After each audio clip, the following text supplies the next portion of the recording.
Kalau boleh saya tahu kepribadian, kan saya nggak kenal ya. Kalau nggak kenal maka tak sayang ya. Iya benar. Habib Smith itu bagaimana sih? Hamid Bahar tuh orangnya kayak gimana sih? Habib Bahar tuh sama istri, setahu saya dia nggak pernah kasar, nggak pernah lembut sama istrinya. Baik, tanggung jawab. Walaupun mungkin ya namanya pendakwah ya dok ya. Kadang kan kadang ada, kadang enggak. Tapi tetap diusahain sampai akhirnya istrinya ini cukup lah gitu. Oke. Orangnya maksudnya bertanggung jawab sebagai seorang suami. Oh, mohon maaf Kak, tadi kan kakak kan ada singgung nggak pernah kasar, nggak pernah ini.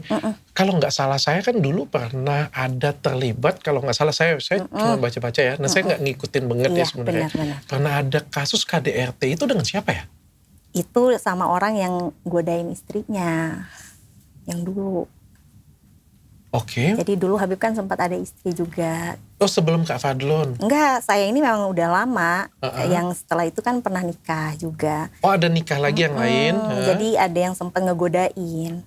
Ngegodain istrinya. Terus? Jadi sebagai seorang suami wajar lah ya, maksudnya mungkin ya kasarnya di situ. Tapi untuk ke istrinya enggak sama sekali. Oke, yang gangguin istrinya? Iya, benar. Itu yang kasus KDRT yang kemarin. Mohon maaf ya, saya nggak terkopi soalnya ya. Nggak ada nggak ada pernah KDRT Habib. Oh, dan istri itu diceraikan? Diceraikan. Oke, berarti sudah 4 kali menikah. Satu Kak Fadlon, satunya ini yang kedua atau yang ketiga nih? Yang mana? Yang diceraikan. Itu ini kan baru nih kalau yang kedua yang Kalimantan itu. Nah kalau yang diceraikan itu udah lama. Udah lama. Udah lama. Tapi setelah Kak Fadlon?